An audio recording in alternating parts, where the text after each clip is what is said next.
বাংলাদেশে জাতিসংঘের মানবাধিকার বিষয়ক কার্যালয় স্থাপন নিয়ে সরকারের বিভিন্ন সংস্থার মধ্যে আছে মত দ্বিমত।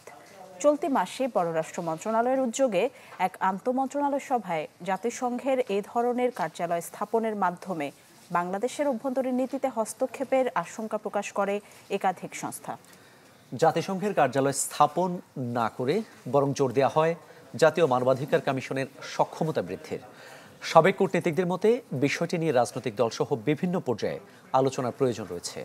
মোর্শেদ হাসিফের রিপোর্টে বিস্তারিত।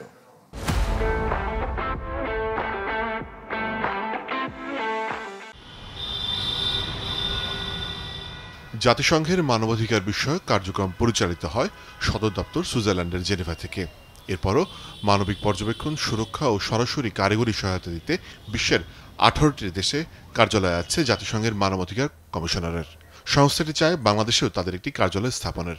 অন্তর্বর্তী সরকারও এ ব্যাপারে ইতিবাচক মনোভাব দেখায়। শুরু হয় প্রাথমিক আলোচনা। সংস্থাটির দেয়া খসড়ার উপর একাধিক সংশোধন আনে দুপক্ষই। চূড়ান্ত সিদ্ধান্তের আগে জুন মাসে সদ্য সাবেক ভারপ্রাপ্ত পররাষ্ট্র সচিব আয়োজন করেন এক আন্তঃমন্ত্রণালয় সভার, যেখানে বেশ কিছু গুরুত্বপূর্ণ মতামত বা পর্যবেক্ষণ দেয় বিভিন্ন মন্ত্রণালয়ের প্রতিনিধিরা। সভায় প্রশ্ন ওঠে জাতিসংঘ মিশনটির স্ট্যাটাস কি হবে তা নিয়ে। জাতীয় মানবাধিকার কমিশনের পক্ষ থেকে প্রশ্ন তোলা হয় কার্যালয়ে থাকা বাকি 18টি দেশের সাথে বাংলাদেশের মানবাধিকার পরিস্থিতি সেসব দেশের সাথে তুলনীয় কিনা। সভায় আইন শৃঙ্খলার সাথে জড়িত সংস্থা জোর দেয় জাতিসংঘের কার্যালয় স্থাপনের চাইতে জাতীয় মানবাধিকার কমিশনের সামর্থ্য বৃদ্ধির উপর। এছাড়া পশ্চিমা ধ্যান ধারণা অভ্যন্তরীণ নীতি প্রণয়নে হস্তক্ষেপের আশঙ্কাও প্রকাশ করা হয়। সভায় জননিরাপত্তা বিভাগের প্রতিনিধি দেশে বিদ্যমান আর্থসামাজিক প্রেক্ষিত বিবেচনায় জাতিসংঘের কার্যালয়ের সম্ভাব্য নেতিবাচক প্রভাব নিয়ে পর্যালোচনার পক্ষে মতামত দেন। আর তথ্য ও সম্প্রচার মন্ত্রণালয়ের প্রতিনিধি এ বিষয়ে জাতীয় পর্যায়ে সংলাপে জোর দেন। তবে আইন ও বিচার বিভাগের প্রতিনিধি বলেন, জাতিসংঘের সাধারণ পরিষদে যে রেজলিউশনের মাধ্যমে মানবাধিকার বিষয়ক কমিশনারের ম্যান্ডেট সৃষ্টি করা হয়েছে, যেখানে কোনো দেশের অভ্যন্তরীণ বিষয়ে হস্তক্ষেপ না করার বিষয়টি উল্লেখ রয়েছে। কূটনৈতিক বিশ্লেষকরা এ বিষয়ে আরও চুলচেরা বিশ্লেষণের প্রয়োজন আছে বলে জানান।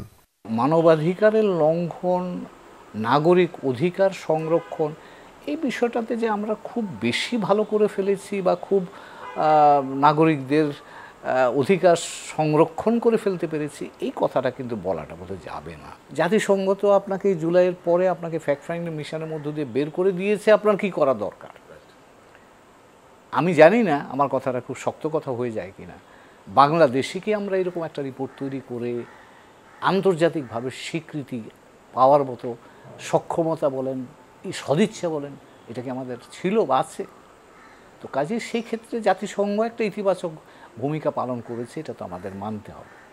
তো কাজে সেই প্রেক্ষাপট থেকে তারা যদি আমাদের আগামী দিনেও সহায়তা করে দিতে চায়, তো সেক্ষেত্রে আমি এটাকে ইতিবাচকভাবে দেখছি না। কেন? এরা সেই জায়গা থেকে আসে যেখানে সংকট হয়। আমরা কি মনে করি আমাদের মানবাধিকার লঙ্ঘন নিয়ে আমাদের কোনো সংকট আছে? যদি আমরা মনে করি তাহলে আমরা এতে ইতিবাচক হতে পারি। আর যদি মনে করি যে আমাদের কোনো সংকট নাই বা ভবিষ্যতে হবে না, সে ব্যাপারে যদি আমাদের মধ্যে আত্মবিশ্বাস থাকে, তাহলে আমরা বলতে পারি যে আপনাদের দরকার নাই, আমরা আমাদের। আর সদ্যবিদায়ী জার্মান রাষ্ট্রদূত জোর দেন মানবাধিকার কার্যালয় স্থাপনের উপর।